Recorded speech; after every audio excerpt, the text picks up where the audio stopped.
Do you think, pag ito tuloy-tuloy pa rin, may bansa pa tayo?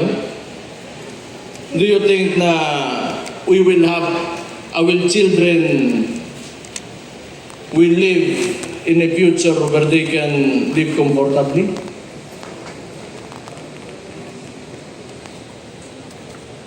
Tungod sa kuwarta, utang ina ng butangan na I hate that so much. It is the root of all evil. Kining mga congressman ba niyes? Sige, utang ina ninyong tanan.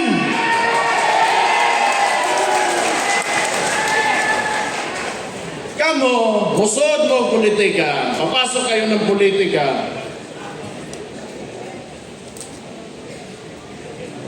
Para mangwarta lang, nagwarta lang. Bakit nandyan pa kayo? Bakit? You just want yourself to, you know, like, you want everybody to see that you have a better house, better car, you are richer than anyone else in your community. Yan lang para sa kinabukasan ng bayan natin. Utang ina, umalis na kayo dyan.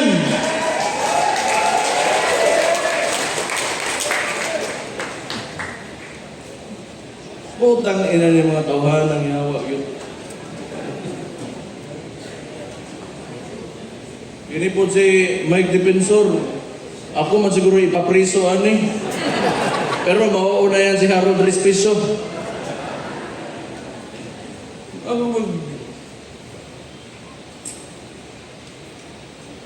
You know, I'm really sick and tired of politics. Noon pa naman yan, before I naging vice mayor ako.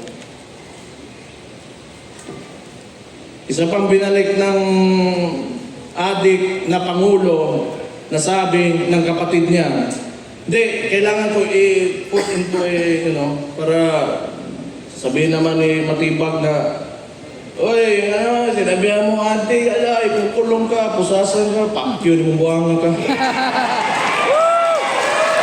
Pakyo daw, Matibag. Pakyo, Matibag. Grabe ang mga... Saya ka, lulo ni mo, Choy. Lolo, ni mo, Choy, Matibag. You know, tama si Mike. This is not even a silent martial law. It is martial law without declaring it formally. Ang dami na nakukulong, may mga kaso, and for what? Because they opposed, you know, the actions of the administration. Why? Is that so wrong? Kung ikaw presidente, that would be good information for you to fix your country. Because it could be right. It could be good for the country. Bakit ayaw mo ng oposisyon? Bakit ayaw mo na pagsabihan ka kung ano yung nangyayari sa lugar mo? Kasi baka kasama ka talaga sa nakaw. At ano sinabi? Hindi naman tayo magtataka. Lumabas na nga si Martin Romualdez. That was actually an admission that there are anomalies in the preparation of the budget. Ang sinabi niya lang, hindi siya ang mastermind. And who is higher than Martin Romualdez? Sino susunod? Sino paperman ng budget? President. Ferdinand Bongbong Marcos Jr. Atik Bangag. Sabi ng kapatid niya. Tama din mga kababayan, no? Tama rin. Nakuha lang din naman niya sa kanya. Ako ang ginaingon din ba? Ako ginaingon ganin. Awa, nanagyan ng adik karon. Dumami ang adik. Dito sa Davao, lagi may huli. Sa ibang lugar, wala. Hinahayaan nila. Takot yung mga pulis. Kasi pag hinuli mo adik, magagalit si Bongbong. Kasi adik daw siya, sabi ng kapatid niya. Oh, anong mangyayari ngayon? Yung mga pamilya, sila. breadwinner, yung tatay, pag nagsabo yan, wala na, si Raulo, ayaw magtrabaho, bubugbugin yung asawa, ano mangyayari sa household? Wasak yung pamilya, yung mga bata, saan pupunta? Hindi papasok ng paaralan. Yung community, yung mga barangay dyan, apektado. Sino nagbabayad ng buwis? Sila mismo. The driving force of our economy are the communities ang kapobrehon ay mo pasagdan na mabuang. Nakapatay GPN po yung ingon lang. Sasabihin niya lang, pampahaba lang ng oras sa trabaho, utang inang drugs na yan. Tanawa ko sa kapangag ng presidente na, and you allow your GPNP to say that without reprimanding him. Tanaw ninyo, tingin nyo ba may kinabukasan pa ang Pilipinas pag nagpatuloy ito? Tangtangan mo si Marcos dito. Ayaw ako, kaya ako'y mapriso. Kitang tanan siguro. Tangina ni.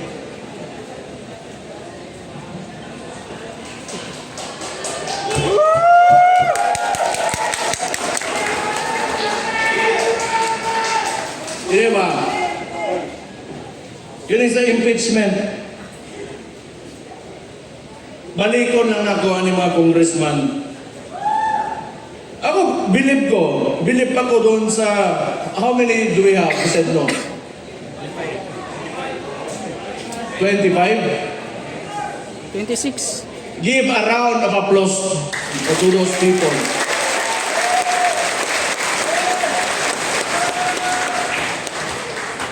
Buta kamo, taga Davao, pangampanya ito ninyo dito sa Manila. Okay, tabang ito ninyo.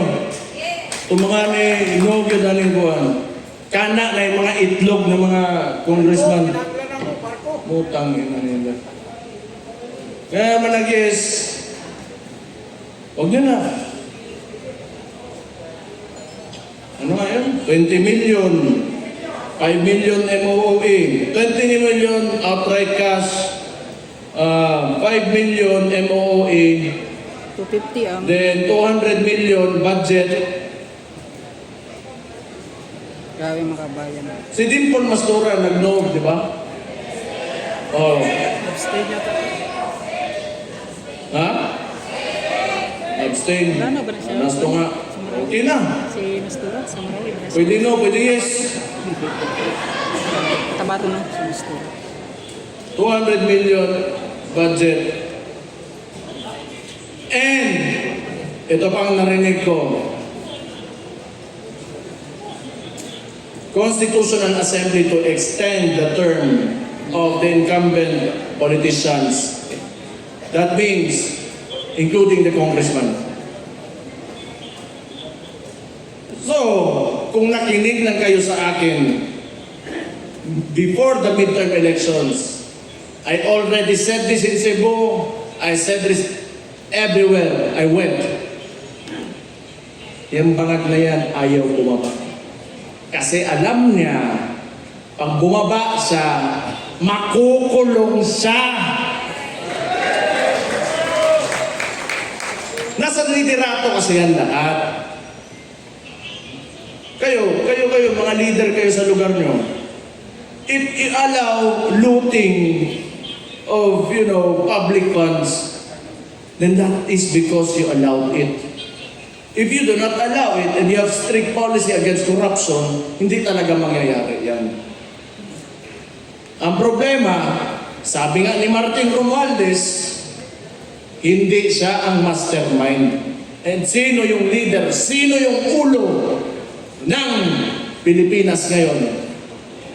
Si Marcos. Yes. I do not know if Martin was pertaining to kaning adik nga bangag, nga way uwaw, o ba nga presidente nato. Ingon siyang igsoon ha.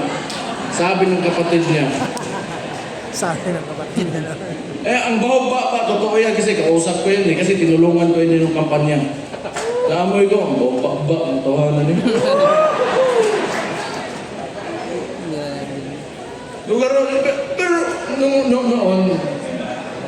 noon, sa totoo lang, naloko rin talaga ako. Akala ko, wala lang, parang walang buot lang talaga to.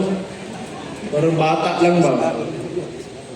Ngayon, bata talaga at adik pa talaga, sabi ng kapatid niya.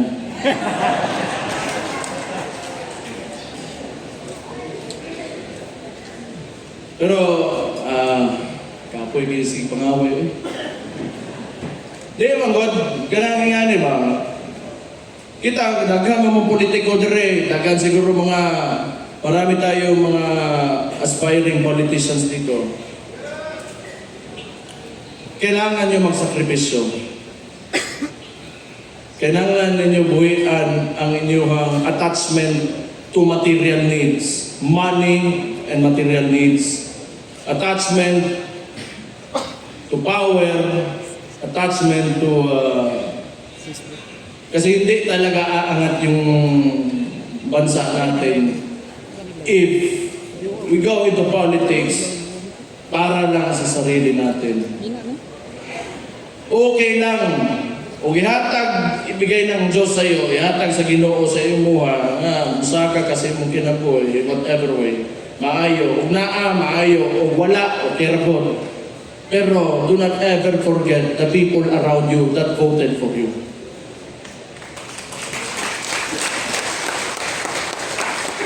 Kinanglan, pag ikaw na sa politika, di lang ang imong gipampili ng mga tao, mga pinili mo lang ng mga tao at ikaw yung aangat. Unahin mong angatin yung mga tao.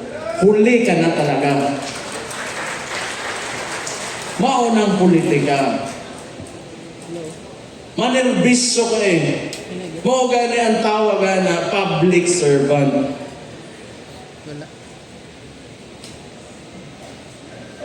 Ako, honestly, kapoy naman ko. Kapoy na ko ba?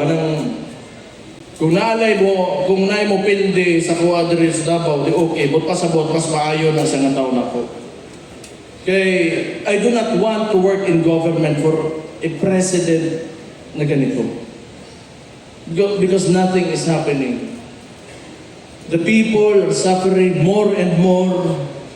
And I do not want to be a part of it. Na complicit ko sa nangyayari sa mga tao ngayon. But unfortunately for me, Davaoenos, Davao region, are very resilient people. Mabuhay raman tayo. Mabuhay raman mo tag ginamos. Kaya ganang gilungag na saging, okay na. Pero may mga tao sa mga urbanized sections of the country, medyo lisod eh. Dire, natay prutas, natay bugas, di man permi po, pero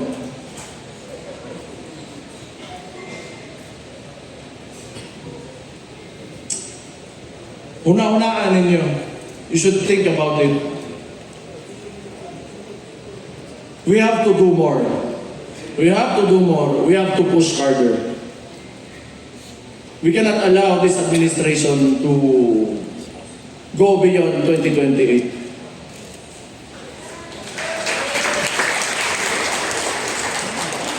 Ganito yung structure nila eh. Dito ba? So ngayon, they are supporting the left, the extreme left, mga makabayan, the NPA, because, and probably, coming from the statement of Marbil, the drugs is only to extend the work hours of people. That's why they are lenient on these groups and individuals because yun lang ang allies nila.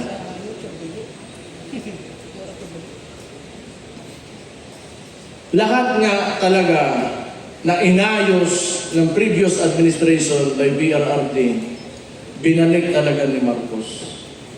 And look at what happened. Look at what is happening to us now. We have never been more divided than ever before. until this fucking president came into office. So, anong gagawin natin? Since the Vice President has already announced his her candidacy for the 2028 elections, ngayon pa lang, magsisimula na tayo.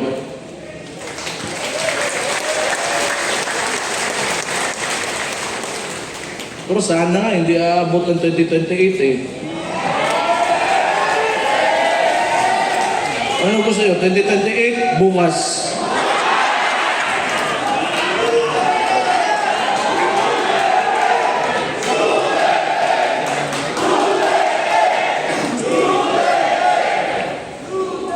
Yan na. Naaginas din yung agyon. Taraw ninyo na ako'y pangutan na sa inyo kita mga kabisayaan ba? Kunaan ng Malacanang diri, humanan ni Ugmano. Yes!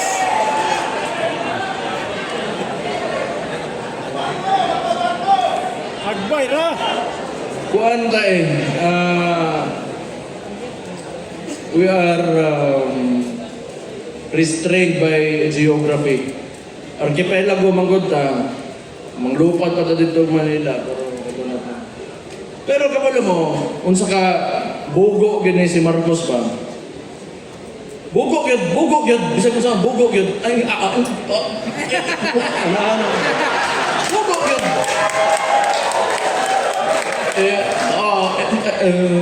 Wala tayong magagawa. Pag may nangyari, wala tayong magagawa. Kaya natin panyo. Limpyo tayo ng white powder dere. Usa mo chinsanso.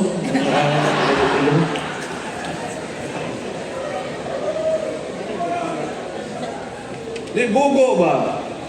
Siya yung nagbukas ng flood control issue. Because, you know, the narrative that they wanted to present to the public, kasi ito mainstream media, hawak na po, tangin na po ninyong mga mainstream media mo, hawak mo. Tinuod man, ay mo kalain na kato mga trabahante, ang mga tagiya, anak. Mga tagiya. Fuck you.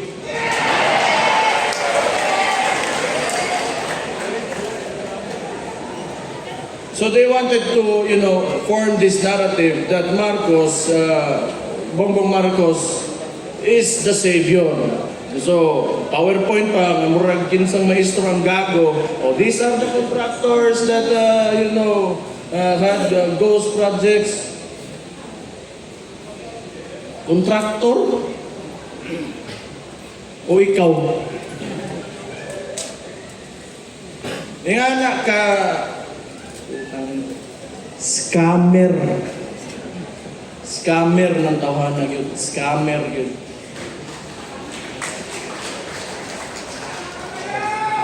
Hindi, kita niya naman.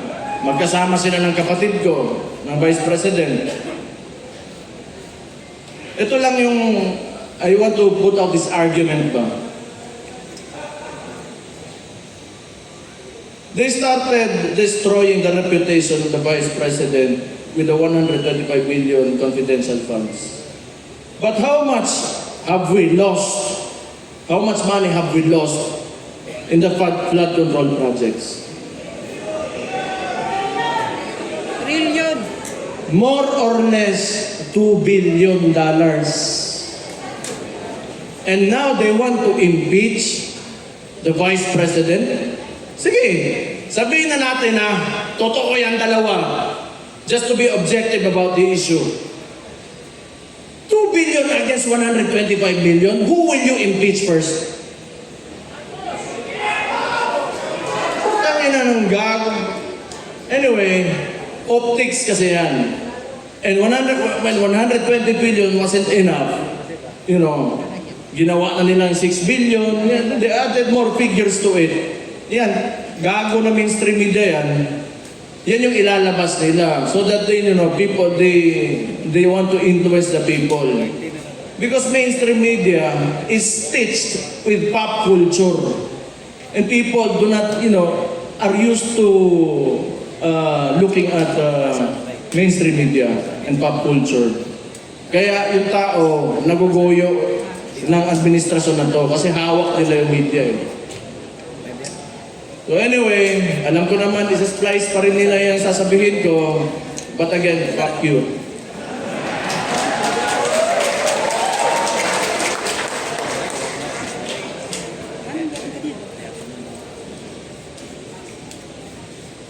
Di maluoy ta sa itong nasod. Natay mga anak ba? Natay mga anak, apo. Natay mga anak. Namoy mga apo. Unya, kaubaon ba? Future ba? Future.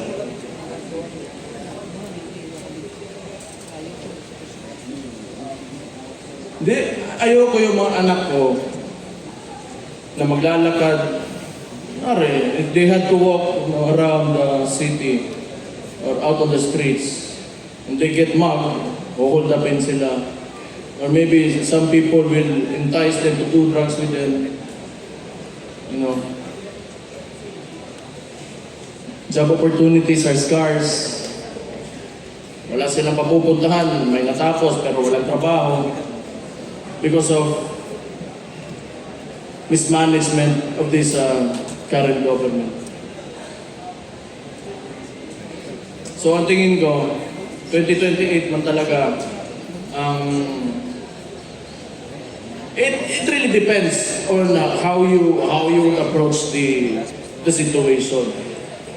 If we see a lot of people, who want to, take Marcos out of office, then that would happen. But if not, there is 2028. So kaya sinasabi ko, we should start now because we are facing an administration that will use all the money that you paid as taxes in this government against VP Inday Sara Duterte. That is what happened in Congress and probably, I do not know with the Senate, pero ano yung mga senator, I think kailangan na ito kalakpakan ni Kapulit at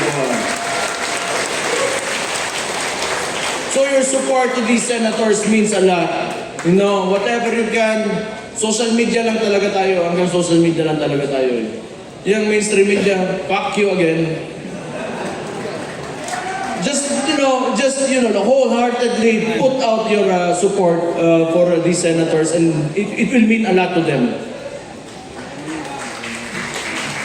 Discuss among your communities, discuss to, you want to not really convince but tell your story on why you believe in the governance of former President Rodrigo Roa Duterte and why it should continue in 2028 through VP Inday Sara Duterte.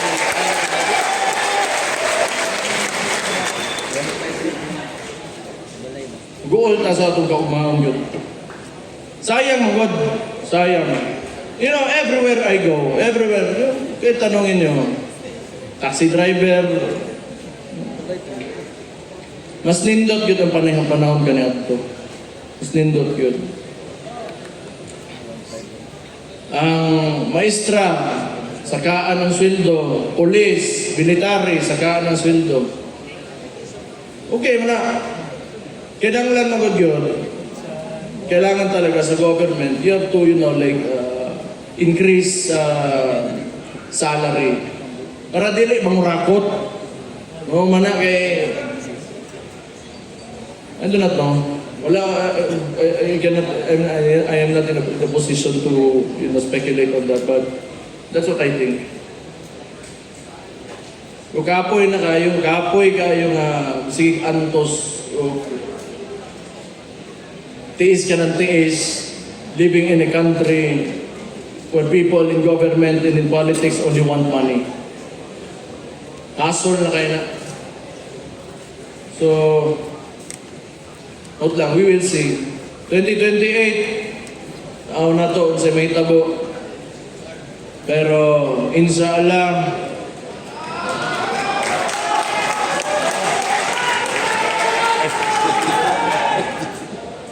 dili mismo utang na lang ato ang kandidato si Inday Sara Duterte, pero ang Pilipinas mauli sa mga Pilipino.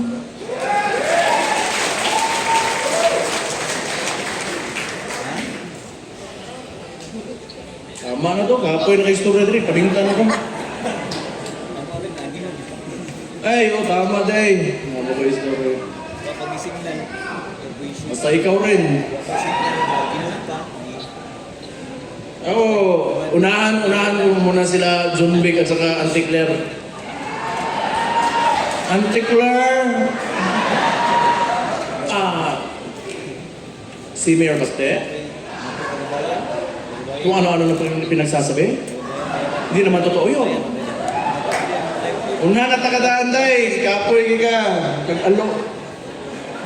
Kay John Vic, ginahuwat pa na ko sa John Vic nga muli-ilis ko utin kay pisot ko ko. Ginahuwat pa na John Vic nga lain pag ipakita ko utin siguro niya, no? O sige na lang, kasi ganakan siya. Pero ang tuli magod kani adto pakang na, ay pakang pakang. Kanang kang John Vic, mas maguwang mo na nako kung tuli siya. Pakang na iya ha. Ako German cat.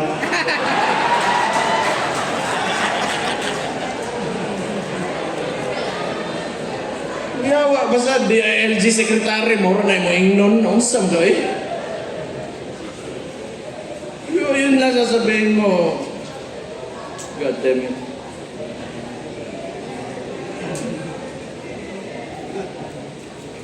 Nawala na yung usapang drug test eh, so penis test na yung susunod.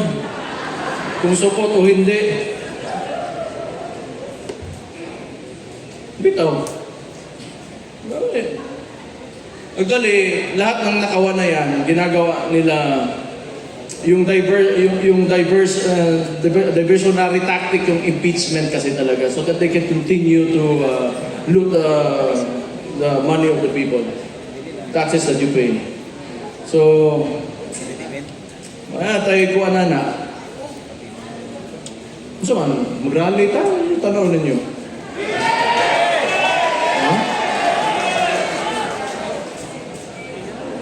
Ingan man si Kong Leon Lebiste, magpadala daw siya barko.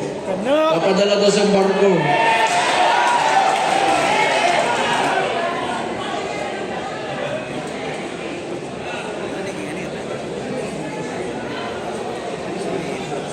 Pero, I do not think kung 2 years, etong 2 years na to, mas lalala pa yan.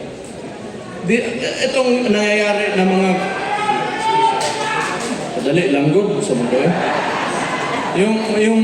Yung ginagawa ng administration weaponizing the bureaucracies and the departments of the administration, the government, mag-i-intensify pa yan. I told you. Tingnan nyo anong nangyari sa Senate. Tingnan nyo na nangyari sa Senate. Nagpupukan. Gusto na naman nila kunin si Bato, ipadala doon sa ICC. Nalungkot ako. At the same time, medyo masaya rin kasi may kasama na yung tatay ko doon. Di ba yung ba't sinapin? Yeah, it's a bad joke. It's a bad joke. But, you know, nga na, gano'n. Kaya itong administrasyon na to, is not in its right mind. Wala talaga yan. Addict talaga, sabi ng kapatid niya. Addict talaga. And they are working with LP because si Lam, that's why Lam, Lisa Araneta Marcos, Aranetas are relatives of the Rojases, they are LP. Actually, walang makinarya yan si Marcos alone. The ones who are moving for Marcos and at the same time, tinitira din siya are the Liberal Party. Kasi wala siyang makinarya eh. Tapos, parang ang sitwasyon ngayon, may Marcos, tayo, mga DDS, and the LP, they want to eliminate ang DDS muna. So they want to impeach VP Inday Sara. Tapos ngayon, gusto nila sa finals, sila yung maglalaban. Yan yung sitwasyon dyan. Pero wala. Di nila tayo kaya.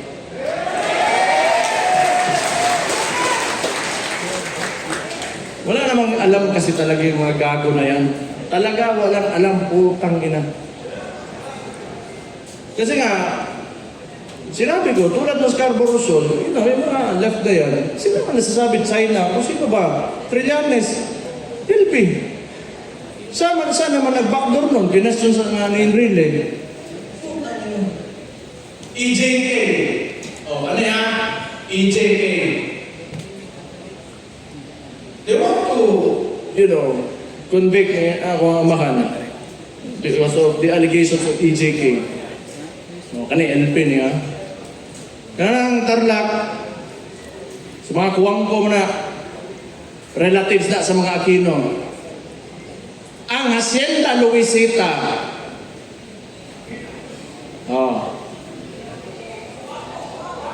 kuwang ko din. Pero mo, ibutang ninyo ang tao dito sa Netherlands, sa ICC. Because he fought against drugs that destroys communities. And yet these people are silent about Hacienda Luisita, who wanted land reform, who wanted their land back. Unsa ka ipokrito ni mga tawhanan ni. Oo, kasabot yun na nila. Sige sila nagbalik-balik ng EJK, tanawa karon, bumalik si Mabilog, bumalik si De Lima, and they are alleged narco-politicians, nidaog pag yun tong nagpapusil-pusil, bitaw diri siyang bukton. Kerwin, yawa na mayroon pambuang mo. Kuya, usad ba? Tagigit. Wala yun. Bumalik talaga lahat ng problema na nawala na sana. So, anyway, wala naman din talaga ako sasabihin. I just want to thank you for all of you for spending your time here. I just want to tell you, like, we should think about the future. We should think about our children, your grandchildren. We should aim for a better country, much better than this one, a lot better than this one. O gihatag unta sa Ginoo, inshallah. So, to end this, tayo ay kikilos na para kay VP Inday Sara Duterte. Tayong lahat nandito dahil hindi tayo susuko. At hindi natin tatanggapin ang ginagawa ng administrasyon ngayon. So sisimulan na natin ngayon pa lang na mailagay natin si VP Inday Sara Duterte sa 2028 bilang Pangulo ng Pilipinas. Mabuhay ang Pilipinas! Mabuhay ang Pilipinas! Allahu Akbar! Maraming salamat at may hapon sa inyong tanan.